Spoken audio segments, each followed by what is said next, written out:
우리가 지금 부활 다음에 하나님의 심판들에 관해서 지난주부터 살펴보고 있는데, 하나님의 심판들 몇 개가 있는데 그 중에 먼저 심판 하나님 집에서부터 된다고 했습니다. 그래서 신자들의 심판, 첫 번째 신자들에 대한 심판을 저희들이 살펴보고 있습니다. 지난번에 시간 관계상 중간에 이게 다 못하고 말하는데, 그 신자들에 대한 심판 58페이지에 이 신자들에 대한 심판의 성격이 나옵니다.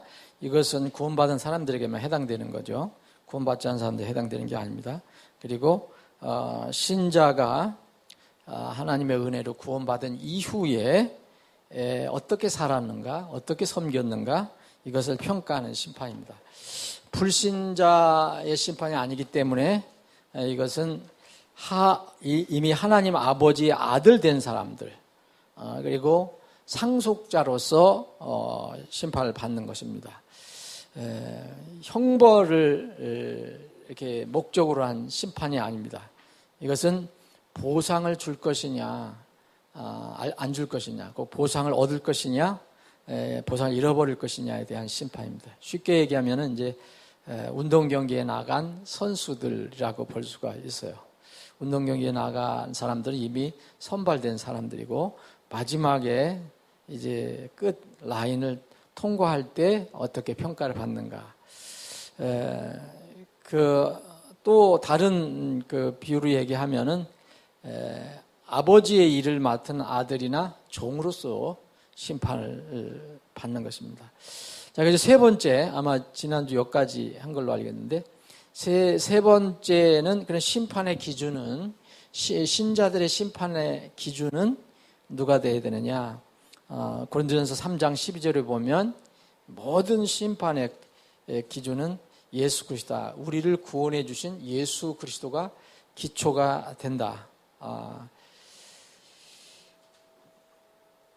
아무도 이미 놓은 기초에 능히 다른 기초를 놓을 수 없나니 이 기초는 곧 예수 그리스도시니라. 만일 어떤 사람이 이 기초에 금이나 음이나 보석이나 나무나 건초나 집을 세우면, 고린도전서 그런 말씀이 있어요. 고린도전서 3장 11절 12절 말씀에 보면은 기초가 바로 예수 그리스도다. 그러니까 예수 그리스도를 통해서 예수 그리스도의 소유가 된 사람들에게 해당되는 거예요. 그리스도 안에 없는 사람들은 해당되는 것이 아닙니다. 자, 그러면 어떻게 신자들을 하나님께서, 주님께서 심판하시냐? 심판의 도구가 있는데, 심판의 도구는 그분이 우리에게 계시해 주신 말씀으로 그렇게 한다고 되어 있습니다. 나중에 말씀이 신자들이 그리스도의 심판에 섰을 때 그 말씀이 불이 되어서 우리가 이 땅에서 이루어놓은 일, 행위, 이것들을 이렇게 시험합니다. 그럴 때 타버릴 그런 것들은 다 불에 의해서 다 없어져 버립니다. 그것이 이제 고린도전서 3장에 있는 그 말씀입니다. 고린도전서 3장 15절에 보면 이 기초에 세운 일만 남아 있고요. 나머지는 다 불타 버립니다. 근데 물론 이것은 이제 구원을 잃어버리는 것은 결코 아닙니다. 구원은 변함이 없습니다. 요한복음 12장 48절에 보면 마지막 때에 마지막에 심판할 이는 바로 내가 한 말, 바로 그 말이다라고 말씀하셨거든요. 그리고 예레미야 23장 29절에 보면 이 예수님의, 하나님의 말씀이 어떤 형태로 표현이 됐느냐, 불 같지 않냐, 불은 확 태워버리잖아요. 그리고 쇠망치 같지 않냐, 바위를 산산조각 내는 쇠망치 같지 않냐, 불과 쇠망치로 표현했습니다. 그러니까 하나님 말씀이 나중에 심판하실 때 불이 되고 쇠망치가 돼서 이게 불로 태워버리고 망치로 부수는 그런 역할을 한다. 그렇죠. 주님의 심판의 도구는 하나님 말씀이다. 다른 건 아니고 하나님 말씀. 자, 그러면 이제 거기 심판의 대상이 되는 두 종류 재료가 고린도전서 3장에 나와 있어요. 이것은 비유죠. 비유인데 성격은 이겁니다. 이제 불이 날 때 하나님의 입에서 나온 말씀이 불이 돼서 사람들을 이렇게 시험할 때 그것을 시금석이 되어서 그것을 평가할 때 불에 의해서 타버릴 그런 성격의 우리의 일들이 있고요. 불이 와도 그대로 남는 이렇게 성격이 있습니다. 그래서 그걸 두 가지로 나오는데 나무 건초집 이 종류는 세 가지를 얘기했지만 이게 타버릴 그런 불에 쉽게 타버릴 성격을 얘기하고 있어요. 그리고 금은 보석은 불이 와도 그대로 남을 그 성격을 얘기하고 있어요. 그래서 이 나무 건초집, 금은 보석 이 두 가지 큰 성격이 있는데 불에 쉽게 타버릴 이 나무 건초집은 세상에서 나오는 거예요. 세상에서 나오는 거. 하늘에서 나오는 게 아니에요. 그러면 영원하지 않다는 거죠. 이 땅에서는 멋있게 나무로 집을 짓고 건초로 집을 짓고 집으로 집을 졌어도 하나님의 입에서 나온 말씀으로 마지막 때에 이렇게 평가를 할 때 그것이 그리스도를 기초로 하지 않은 모든 것들, 자기 육신을 기초로 했던 것, 모든 것들은 이제 사라져 버린다. 성격이 그런 거죠. 세상에서 나오는 것이고 또 영원하지 않고 사라져 버릴 성격을 나무 건초 집이라고 표현했습니다. 이것은 육신적인 삶이에요. 육신으로 걷는 삶이고 이타적인 삶보다 이기적인 자기 삶을 얘기하고 인색한 삶, 신실하지 않은 삶, 이런 여러 가지 영적으로 나태하거나 무관심하고 자기 일만 더 생각했던 이런 것들은 그리스도인이라 하더라도 그리스도 심판석에 설 때는 나무 건초 집이 돼서 하나님의 입에서 나온 말씀이 이걸 다 타버린다. 그래서 이 나무 건초 집을 지은 사람은요 상급이 없는 거예요. 보상이 없는 겁니다. 구원은 받았지만 빈털터리가 되는 거죠. 그 다음에 이제 불이 와도 그대로 남아있는 종류를 금은 보석이라고 표현을 했어요. 금은 보석. 이것은 다 하나님으로부터 나오는 거예요. 세상으로부터 나오는 게 아니라 하늘에서 나오는 것, 곧 하나님으로부터 나오는 건데 이 나무 건초집은 영원하지 않고 사라져 버리는 건데 이건 사라지지 않는 거죠. 영원한 가치가 있는 것입니다. 그것들을 상징하는 금은 보석이라고 표현한 것입니다. 하나님 입에서 나온 말씀과 명령을 기초로 한 삶, 내 생각과 내 뜻대로 사는 게 아니라 하나님의 말씀 그리고 그분의 명령에 따라서 세워진 삶, 하나님의 왕국과 그분의 의를 먼저 구하는 삶, 이런 것들이 이제 금은 보석이 되는 거죠. 그러면 구체적으로 얘기를 한다면 우리가 주님께서 명령하신 구령, 하나님 명령에 따라서 하는 구령과 전도 선교, 이것은 금은 보석이 될 것입니다. 주님의 몸을 섬기는 거, 이렇게 순수한 마음으로 주님 몸을 섬기는 거, 이게 다 금은 보석으로 우리가 그걸 지금 모르지만 그것을 이렇게 만들어 가고 있는 거죠. 그리고 주님의 것인 자신의 몸과 영으로 우리가 구원받으면은 우리 것이 아무것도 없다고 그랬어요. 주님께서 이 값을 주고 우리를 다 사셨다. 우리의 영과 혼과 몸으로 하나님 것인 주님의 그 영과 몸으로 하나님의 영광을 돌리는 삶을 살아라 이렇게 했어요. 그래서 주님의 것인 자신의 몸과 영으로 하나님께 영광을 돌리는 삶, 이런 것들이 이제 금, 은, 보석이 돼요. 그래서 먹고 마시든지 무엇을 하든지 하나님의 영광을 위해 하는 삶. 이 마태복음 25장에 있는 그 예수님께서 이제 그 마지막 때에 종들을 심판하실 때, 평가하실 때 적은 것에도 신실했던 사람들, 너희들이 적은 것에 이렇게 신실했기 때문에 내가 더 많은 것을 너에게 맡기겠다라고 하시는 말씀이었어요. 그래서 이런 것들, 거창하고 사람들이 보기에 화려하고 박수치고 이런 게 아니더라도 하나님과 자기의 관계에서 말씀에서 나오는 적은 것들이라도 신실하게 이렇게 신실하게 섬기는 그런 사람들은 결코 사라지지 않을 그런 보석으로, 금은 보석으로 남게 되는 것입니다. 그래서 심판의 대상이 되는 두 종류의 재료가 있다. 두 종류밖에 없습니다. 타거나 안 타거나. 자, 그러면 이제 그리스도의 심판석에서는 형벌이 아니라고 그랬어요. 형벌이 아니라 했기 때문에 잃어버린다는 것은 뭘 잃어버리느냐?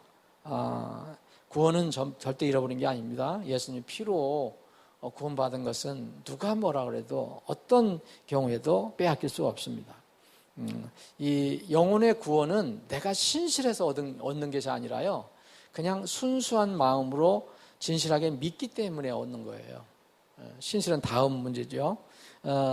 예수님께서 흘려준 피를 믿는 믿음으로 얻는 것이기 때문에 잃어버리는 것이 절대 아닙니다. 거기 기록이 되어 있는 것처럼 하나님께서는 이 성경을 통해서 거듭거듭 강조하고 있어요. 티끌만한 죄가 있어도 우리가 지옥에 가게 되는데 죄의 싹은 사망이기 때문에 큰 죄의 싹은 사망이다, 이게 얘기가 한 게 아니고 죄의 싹은 사망이라고 했기 때문에 어떤 죄도, 내가 알고 있는 죄든 모르고 있는 죄든 적은 죄든 큰 죄든 이 문제를 해결하지 않으면은 그 죄가 사망으로 끌고 가게 되어 있어요. 그래서 지옥으로 가는 죄와 불법에 대한 하나님의 진노가 갈보리 십자가 위에서 다 예수님께 쏟아졌다는 것을 믿고 예수님께서 내 죄를 다 대신 이제 가져가셨다는 것을 믿는 사람들은 절대 영혼 구원을 잃어버리지 않습니다. 이거는 하나님께서 그렇게 해놓으신 거예요. 그래서 히브리서 10장에 보면 내가 다시는 너희들의 불법을 기억하지 않겠다라고 얘기하셨어요. 그리스도 안에 있는 사람들은.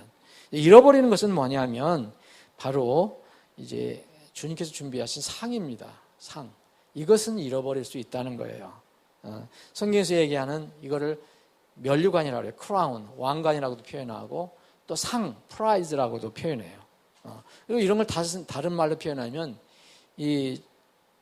우리 구원받은 사람들은 천년왕국에서 왕으로 다스린다고 그랬는데 그 왕으로서 어디에서 다스릴 것이며 그 권한이 어떻게 될 것이며 이런 이 위치와 권한이 분명히 차이가 있을 것이다 라는 것을 우리가 알 수가 있습니다. 이때 이제 구원만 받고 보상이 전혀 없는 사람들이 이제 나타나게 될 것입니다. 우리가 소상한 내용, 구체적인 내용은 몰라요. 근데 성경 말씀은, 하나님 말씀은 그렇습니다. 그래서 부끄러운 사람들이 나타날 수 있다. 고린도전서 3장 15절에 어떤 사람의 일이 불타면 그는 보상의 손실을 당하리라. 그러나 그 자신은 구원을 받되 불에 의해 받는 것 같이 받으리라. 불에 의해서 받는 것 같이 받으리라는 뭡니까? 불에 한번 집어넣었다가 빼면은 타버릴 건 다 타버리고 아주 알몸뚱이만 남는 것을 얘기하는 거죠. 근데 요한일서 2장 28절에 보면 그분께서 오실 때 우리가 그분 앞에서 부끄러움을 당하지 아니하게 하려 함이라, 그런 말이 나와요. 왜 사도 요한이 계속해서 이 사랑의 편지를 쓰느냐 하면 너희들 중에 그분이 오실 때 너희들 그분 앞에 섰을 때 부끄러움을 당하지 않게 하기 위해서 내가 이 편지를 보낸다라고 얘기하는 거예요. 그러니까 어떤 사람들은 이 순종하지 않은 사람, 이런 사람, 준비하지 않은 사람은 부끄러움을 당할 수가 있다는 거죠. 요한 2서 8절에 보면 너희 자신을 살필지니, 이건 남을 살피는 게 아니에요. 나를 살피는 겁니다.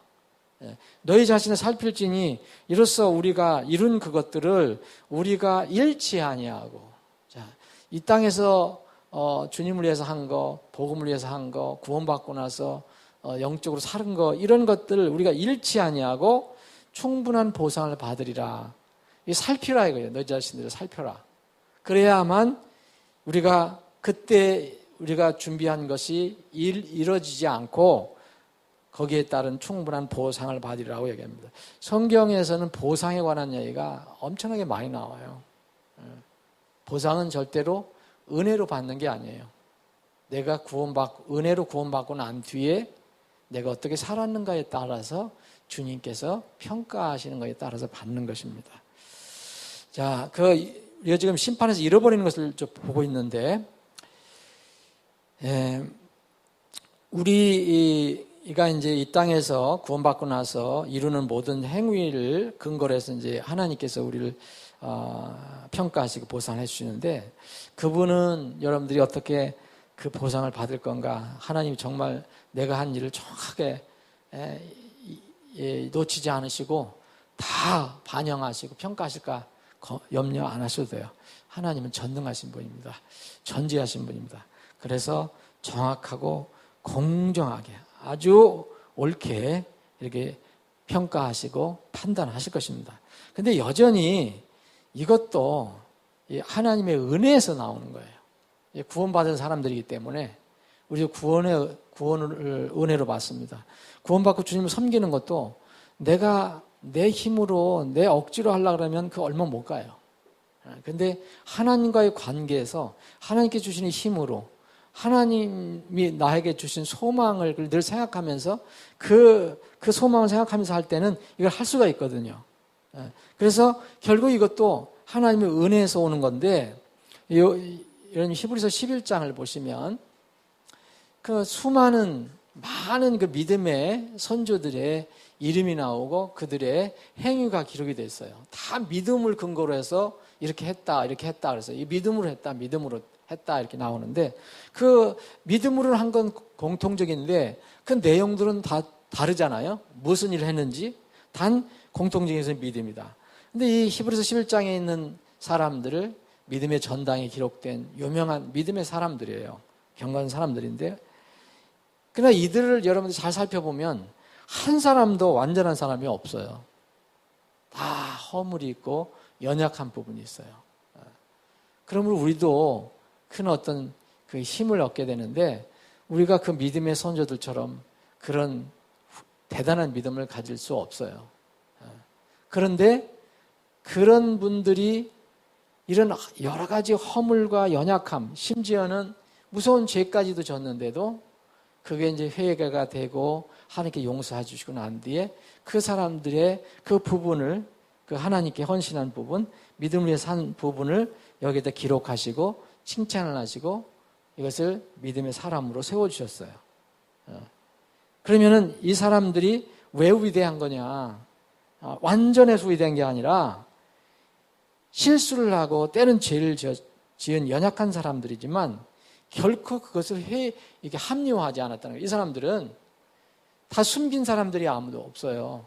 자기들이 잘못을 그대로 주님께 내려놓고 실수할 수도 있고 그렇지만 내려놓고 다시 회개하고 주님을 향해서 나아간다. 주님과 함께 나아간다. 그래서 그 좁은 길에서 결코 돌아서지 않았다. 실수는 하고 연약한 부분이 있었지만, 그래서 사실 이 특징이 뭐냐면 꾸준하고 일관성 있게, 완벽하다는 것을 얘기하는 게 아니라 꾸준하게 그 길을 향해서, 주님을 향해서 그 길을, 좁은 길을 걸어나간 사람들을 얘기해요. 어떤 사람이 이런 일을 하고 있던 사람이 이런 얘기를 했지만 공통적인 것은 믿음을 한 거고 그 좁은 길을 끊임없이 걸어갔다는 거. 때로 죄를 짓고 불법을 저질 때는 합리화하지 않고 바로 돌아서고 회개하고 이런 사람들입니다. 그래서 이런 사람들이 히브리서 11장에 나와 있는 많은 위대한 사람들이 연약함과 허물은 회개할 때 주님께서 풍성한 은혜를 덮어주시잖아요. 그리고 진실한 마음과 행위에 대한 보상을 주십니다. 우리가 그리스도의 심판석에서 우리가 형벌의 심판은 아니지만 여러분들 기억하실 게 있어요. 우리가 이 땅에서 구원받고 나서 구원받는 순간 이제 하나님의 자녀가 되고 이름이 하늘에 기록돼요. 그럼 그때 아버지의 아들로서 모든 행위가 아버지에게 이제 기록이 되는데, 자, 그러면은 하나님께서 우리에게 뭐 어떤 경우든 그 죄를 회개하면 용서해 주신다 그랬거든요. 그 요한일서 2장에 보면 우리 옆에 하나님 앞에 옆에 그 예수님께서 우리를 위해서 계속 변호하신다고 그랬어요. 지상에서 하는 일에 대해서. 죄를 졌다, 불법을 저질렀다, 이럴 때 그리스도의 심판석에 남는 게 뭐냐면 회개하지 않은 게 남는 겁니다, 여러분. 그래서 그리스도인이 거듭난 사람이 회개 생활이 중요해요. 구원파는 회개를 부정해요. 참 이상한 사람들이에요. 그거는 정말 마귀의 가르침이에요. 구원파는 단 한 번의 회개만 얘기를 해요. 그래서 이 세상에 있는 이 복음이 불분명한 그런 교회들에 대한 반작용일 수도 있어요. 일반 교회가 뭐 그 회개를 하고서 또 회개를 하고, 그래서 일생일대 한 번 하는 회개와 구원받은 사람으로서 아들로서 아버지께 회개하는 이런 것들이 복음을 정확하게 가르쳐주지 않는 교회에서는 막 섞여갖고서 잘 혼동이 되거든요. 그래서 그걸 집중적으로 공격하는 것이 이제 이 구원파예요. 그래서 구원파는 당신이 죄인이냐, 죄인이냐 아니냐 이걸 먼저 물어오잖아요. 그 죄인이라면 당신 구원 못 받았다 이렇게 얘기를 하는 거예요. 근데 성경은 뭐냐면 우리는 용서받은 죄인이에요. 무슨 용서받았다는 건 우리가 모든 죄인으로서의 그 모든 죄를 예수님의 피로 다 용서를 해주셨고 제거받았고, 그러면 용서받은 죄인은 뭐냐? 아버지와 아들로서 완벽하지 않고 때로는 넘어지고 또 불법을 저지르고 죄를 지을 수 있다. 그런 차원에서 죄인이에요. 지옥 갈 죄인이 아닙니다. 그래서 분명히 요한일서 1장에 보면, 그래서 이 땅에서 우리가 죄를 짓지 않는다면 그건 하나님을 거짓말한 자라고 만들다 그랬잖아요. 근데 이 구원파는 이런 것을 고집스럽게 우기고 있습니다. 아니라 한 번 처음에 구원받으면 모든 죄가 없어진다는 거예요. 물론 지옥으로 가는 죄는 없어져요. 심판을 받을 죄. 근데 하나님 앞에서 하나님 아버지의 아들로서 죄는 남아있게 되는 거예요. 그래서 회개가 필요한 겁니다. 그래서 일생일대에 한 번 회개, 단 한 번의 회개는 이건 구원받을 때 일어나야 돼요.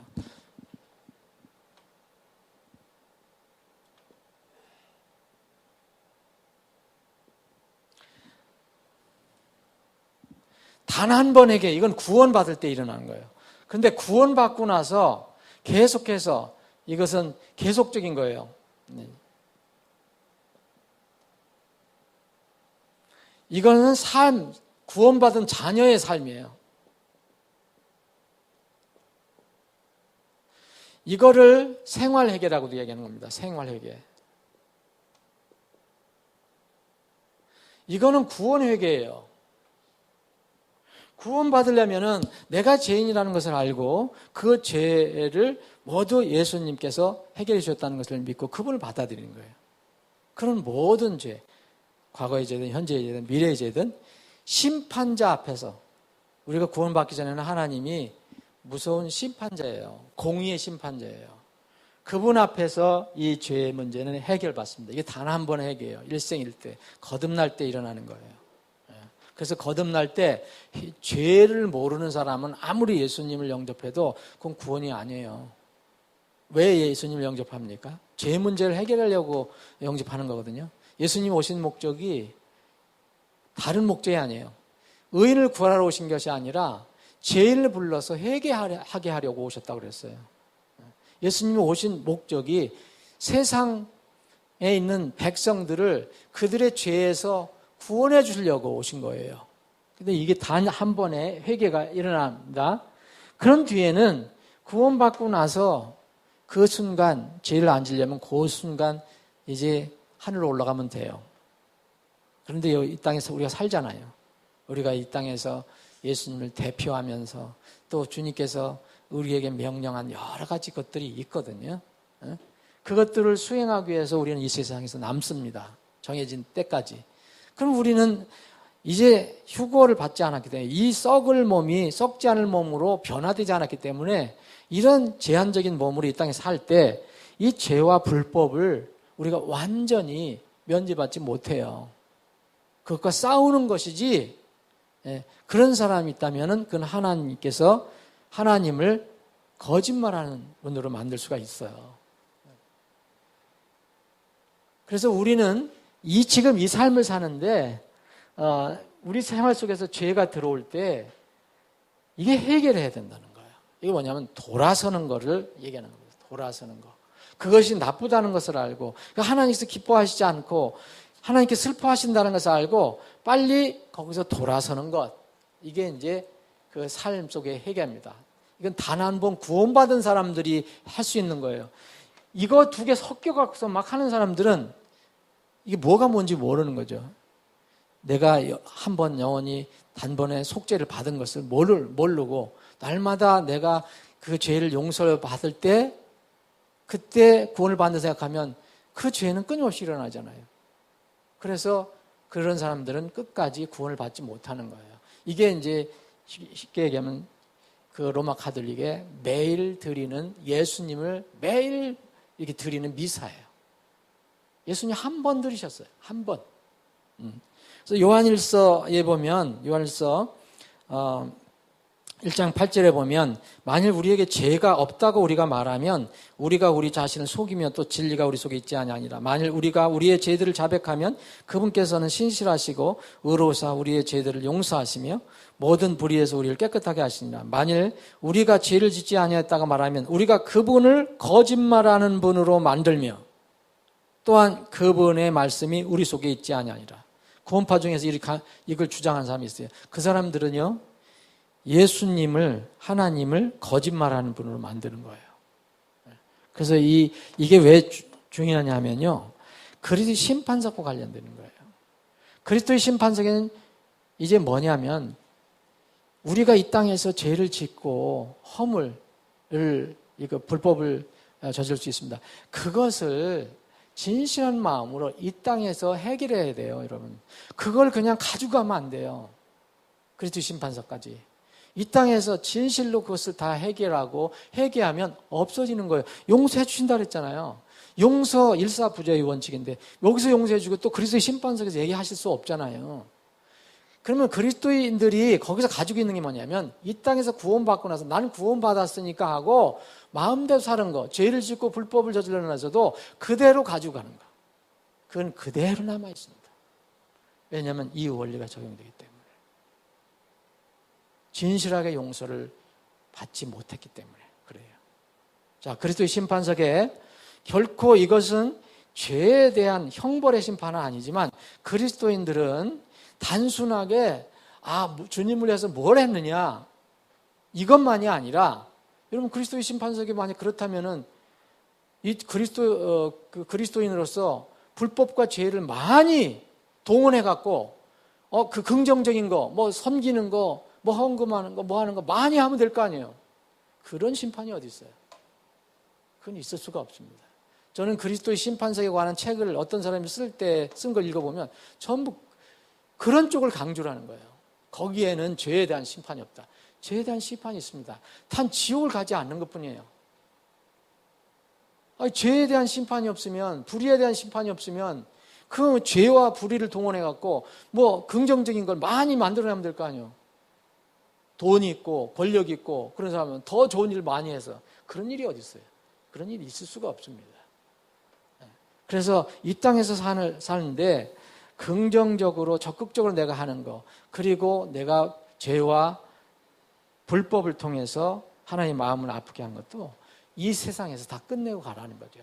그 방법이 있잖아요. 예수님의 피가 예수님께 나아가서 은혜 보좌 앞에 나가서 고백하면 그걸 다 용서해 주신다고 그랬잖아요.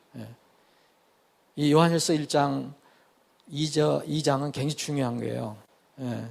그래서 2장 1절에 온 나의 어린 자녀들아 내가 이것들을 너희에게 쓰는 것은 너희가 죄를 짓지 아니하게 하려면 우리가 이 땅에서 죄와 싸워요. 죄와 안 싸우는 사람은 이기죠. 이상한 사람이에요. 죄와 싸웁니다. 그런데 우리가 완전하지 못하기 때문에 혹시 누가 죄를 지어도 우리에게 아버지와 함께 계신 변화가 계시니 곧 의로우신 분 예수 그리스도시라. 그분이 여기 앞에서 있는 거잖아요. 우리가 그분께 용서를 구하면 자백하면 우리의 죄들을 자백하면 그분께서는 신실하시고 변호자이시기 때문에 의로우시기 때문에 우리의 죄들을 용서하시며 우리의 모든 불의에서 우리를 깨끗하게 하신다고 그랬잖아요. 지상에서 깨끗하게 해주시는 거예요. 그래서 그리스도인이 날마다의 삶을 잘 돌아보고 성찰하고 기도하는 시간이 왜 필요하냐? 묵상하는 시간이 왜 필요하냐? 그게 필요한 거예요. 교회에서 잘 돌아보는 시간이 왜 필요한가? 교제할 때 왜 필요한가? 그래서 자기의 부족함 주님께 내려놓고 불법과 죄 있으면 주님의 그 피로 다시 다 용서를 받는 거예요. 구원을 받았더라도 그걸 잊지 마시기 바랍니다. 그래서 이 그리스도인의 그 보상은 바로 그런 근거로 이루어집니다. 자, 그러면 우리가 신자에 대한 심판을 왜 하신다고 성경은 얘기했을까요? 왜 신자에 대한 심판을 그렇게 한다고 성경에서 계속 강조했습니까? 목적이 있는 거예요. 하나님께서는 이렇게 하신다는 목적. 그리스도의 심판석의 진리를 우리가 알게 되면요, 이런 여러 가지 도전을 받게 돼요. 그리고 때로는 격려가 되기도 합니다. 첫 번째는 영적인 삶을 살게 하는 동기가 돼요. 자, 육적인 삶을 살게 하는 게 아니라 영적인 삶을 살게 하는 동기가 되고, 이 땅에서 그냥 적당히 게으르게 그리고 육신적으로 사는 게 아니라 주님의 일을 부지런히 그리고 넘치게 할 수 있는 동기가 돼요. 그리고 또 심판석이 있다는 것을 생각하면은, 고린도전서 15장 58절에는 그러므로 내가 내 사랑하는 형제들아 그랬어요. 사랑하는 형제들에게 얘기하는 거예요. 너희는 굳게 서서 흔들지 말고 주의 일을 항상 주의 일을 넘치게 하라 그랬어요. 항상 주의 일을 넘치게 하라. 이는 너희 수고가 주 안에서 헛되지 않은 줄을 너희가 알미이다. 너희들이 안다는 거 아니에요. 여러분들 아시잖아요. 이게 절대 헛되지 않은 것이다. 그래서 왜 하나님께서는 신자를 심판하실 것이냐, 이런 것을 왜 성경이 얘기하냐. 이 땅에 사는 동기가 돼요. 어떻게 살 것인가. 데살로니가전서 3장 12절에 보면 사랑을 많이 베풀고 넘치도록 베풀라, 이런 얘기를 해요. 4장 1절에 보면 더욱더 넘치게 하라. 데살로니가 교회 성도들입니다. 가난하고 못 살고 핍박받는 이런 교회 성도들에게 이 얘기하는 거예요. 데살로니가전서 4장 10절에 더욱더 많이 하라. 가난한 그 성도들이, 연약한 성도들이 뭐 할 게 있다고. 그러나 성경은 그렇게 얘기하고 있습니다. 정직하고 신실한 삶을 살게 하는 동기가 됩니다. 여러분, 이 땅에서 사는 게 적당히 눈에 안 보인다고 그냥 사는 게 아니라, 하나님께는 우리가 아무것도 숨길 수 없기 때문에 나중에 주님 앞에 들었을 때 이제 신실한 사람으로 드러나기 위해서. 그래서 마태복음 25장에 보면 착하고 신실한 종이라는 나중에 판단을 받게 되는 겁니다. 여러분, 이제 오늘 말씀 정리하는데요, 여러분들과 제가 성경을 믿는 신자잖아요. 다른 걸 믿는 신자가 아니라 성경 하나님 말씀을 믿는 신자예요. 그리고 하나님의 뜻, 하나님의 목적, 계획, 이거 알기 위해서 그때까지 기다릴 필요 없어요, 여러분. 그리스도의 심판석 앞에서 어떻게 이루어지는가 그때까지 기다려보자. 이건 어리석은 거예요. 그래서 성경을 주신 거예요. 지금 그것을 준비하면 됩니다. 이런 놀라운 심판에 대한 내용을 이미 성경 기록을 통해서 다 계시해 주셨기 때문에 그 말씀을, 그분의 말씀을, 계시한 말씀을 신실하게 배우고 따라가는 것이 중요합니다. 그래서 매일의 삶 속에서 하나님 말씀에 순종하는 것이 복이 되는 것입니다. 이 신자들의 심판, 다음에 계속해서 민족들에 대한 심판, 대배왕제 심판 잠깐 하겠습니다. 아버지 하나님, 오늘도 저희들에게 믿음 주 사나이 주에 모이게 하셨습니다. 감사를 드립니다. 구원의 기쁨과 감격과 감사가 저희들에게는 있습니다. 그것을 오늘 또 새롭게 다시 상기시켜서 그 힘으로 주님을 찬양하고 경배하기를 원합니다. 주 예수 그리스도의 이름으로는 모이는 서울제일집례에 함께해 주옵소서. 임재해 주시고 주님의 이름이 높여지고 주님의 영광이 드러나고 우리에게는 주님께서 예비하신 은혜를 충만히 누리는 하루가 되게 해 주옵소서. 거룩하신 예수님의 이름으로 기도합니다. 아멘.